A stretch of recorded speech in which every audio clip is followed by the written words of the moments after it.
The decree spread across the Orion Bridge like lightning. Every broadcast station repeated the same cold message.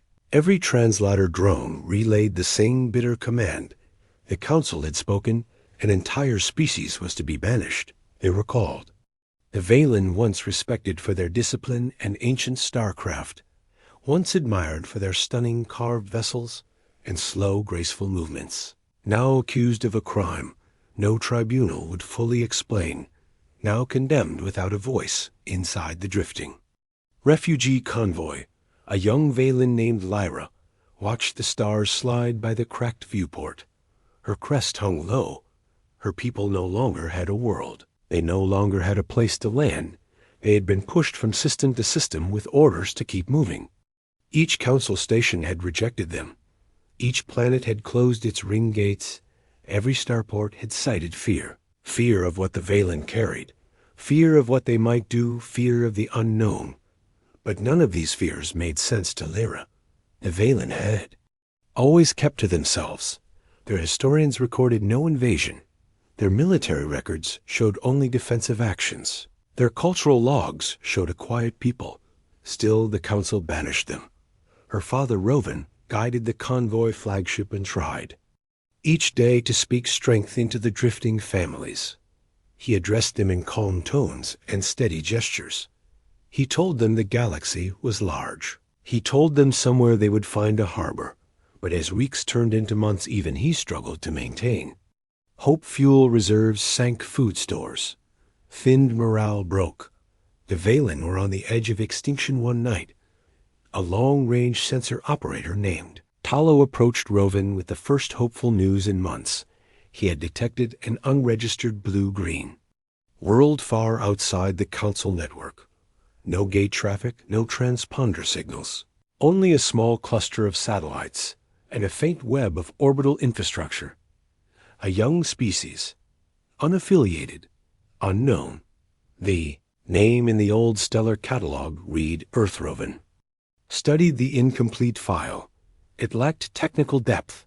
Most entries were outdated, but it mentioned an atmosphere suitable for adaptation. It mentioned a growing population. It mentioned a species known as humans. Rovan had heard enough, with no other options. He directed the convoy toward the distant system. The Valen ships limped through the void. Some drifted half-powered, some had engines that flickered. Some carried wounded families in barely sealed cabins, but they kept going. The hope of a world drew them like gravity. As they neared Earth orbit, the humans detected them within minutes. Defense satellites aligned, missile platforms activated, orbital cameras locked on. Sudden tension ran through the convoy if humans responded with fear. Like the council worlds, the Valen had nowhere left to Runa. Message came from Earth Clear, short firm, identify yourself. Sci-Fi with honesty. He explained they were displaced. He explained they were unarmed. He explained they were starving and weak. Then he waited a full hour past silence. And another message arrived. It bore no insult, no accusation, no cold dismissal. The humans asked one question. Do you need help? Rovan paused. He had not heard those words in months. He sent a trembling yes. Earth responded again, this time with instructions to follow a guided orbital path. They would be brought to a landing zone. Human medics and engineers would assist. The message ended with an unexpected line. Welcome to Earth. The Valen ships touched down on a wide sea-coast base. Dust billowed across steel landing pads as wounded vessels lowered battered landing struts. Human vehicles approached. Some carried food, some carried medical supplies, some carried translators. None carried weapons in. Hand Earth greeted the refugees not with suspicion, but with empathy. Lyra stepped out of the transport ramp and squinted at the bright sky. She smelled salted wind. She felt warm air. She heard the distant crash of waves. She had not heard natural sound in months. A human approached her. He was tall, broad-shouldered, and wore a simple uniform with a single badge. His name patch read Rian. He bowed slightly in greeting. His voice carried gentle curiosity. Welcome. We have prepared space for your people. You are safe here, Lyra. almost collapsed with relief over the following days. Earth mobilized in a way the Valen had never seen from any other species. Human engineers repaired damaged reactors on Valen ships. Human doctors tended to Valen. Children whose breathing had weakened in cold vacuum, human volunteers served meals in long open-air stations. Citizens donated clothing shelter modules, and anything they could spare not. All humans were comfortable, of course.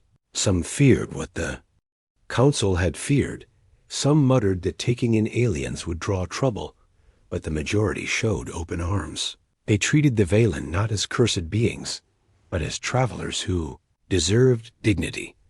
At night, Lyra sat beside the ocean with Rian, who served. As liaison between the two species, he asked many questions. He studied the way her crest shifted when she was thoughtful. He sketched Valen starships in his notebook. He told her Earth had known hardship too. Wars, lost, disasters. But humans rebuilt. Humans learned. Humans grew resilient. Lyra admired him for that. In the quiet of those evenings, she felt a sense of trust weeks past. Then the Council arrived. Massive warships dropped into Earth orbit without warning. Their message was not friendly turn. Over the Valen. They are a danger to the galaxy. The humans refused. They asked for evidence. They asked for justification. The Council provided none. They only repeated the demand. Earth answered with steady defiance. The Valen are under our protection. We do not surrender refugees. The Council threatened retaliation. They claimed Earth was small and primitive. They claimed Earth had no place standing against them. They claimed the Valen harbored a secret weapon. Earth responded with a broadcast. That echoed across the system. If you attack them, you attack us. That single sentence electrified the Valen. No world had defended them. No world had even listened to them. Only Earth. When the Council launched their first intimidation strike, a squadron of human ships intercepted. They were smaller, slower, less advanced, but they flew with conviction. The Council unleashed drone swarms. Earth answered with ingenuity. Human pilots performed maneuvers that defied expectation. They flew dangerously close to Council cruisers. They forced drones into crossfire. They jammed sensors with clever bursts. Every tactic blended raw courage with reckless brilliance. Rian commanded a small interceptor. He flew not with pride, but with determination. Lyra watched from the surface as tracer lines and bright energy streaks carved the sky. Her chest ached with fear for him. Every Valen watched. They saw humanity fighting for them. When the galaxy had cast them aside, a Council destroyer descended toward the atmosphere. In an attempt to seize the landing base, Rovan brought two partially repaired Valen ships to defend the humans. He could not let Earth bleed alone. Valen ships moved with the grace of their ancient culture. Even damaged, they executed arcs of light and sweeping dives. They shielded human ground stations. They targeted the Council destroyer with precision. For the first time, the two species fought as one. The battle raged for hours. The Council expected an easy victory. What they found was stubborn resistance. They discovered humans were impossible to intimidate. They discovered humans were relentless. They discovered humans did not abandon those they sheltered. When Earth forces and Valen craft finally forced the Council fleet to retreat, the entire planet erupted in celebration. The Valen cried out in gratitude. Humans and Valen shared meals on the beach. Engineers from both species worked side by side, repairing the wreckage. New friendships formed, new alliances grew. The victory did more than repel the Council. It changed the Valen. For generations they had lived quiet, reserved lives. They avoided conflict. They avoided ambition. Now they saw a new path. They saw how humans stood up for what was right. How they fought not for glory, but for each other. How they welcomed strangers. How they believed in potential, not politics. Many Valen asked Earth if they could stay, not as refugees, not as dependents, but as partners. The human governments agreed. They offered land for settlement. They offered positions in research institutes. They offered roles within the new alliance. The Valen accepted with joy Lyra, moved into a coastal research station where she worked on energy systems with human teams. Rian visited. Often, he taught her human customs. She taught him Valen art. Together, they designed new hybrid reactors that blended both technologies. Run met with leaders across Earth. He helped form a council between the two species. He ensured no Valen would ever again be judged without a voice. The galaxy soon learned the truth. They had never considered Earth was not a minor world. Earth was not powerless. Earth was compassionate, and compassion backed by resolve was the greatest force in the stars. Other species began to reach out. Some quietly expressed regret for ignoring the Valen plea. Some asked to join the new alliance. The council grew uneasy. Their influence weakened.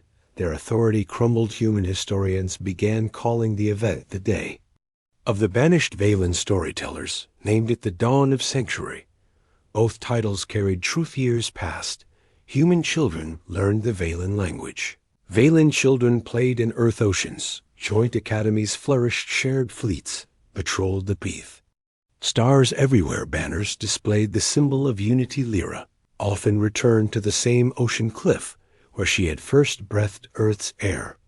She sometimes sat there with Rian. Other times she sat alone, gazing at the horizon, reflecting on the strange turn of fate. Her people had been exiled, unwanted, accused, pushed from system to system.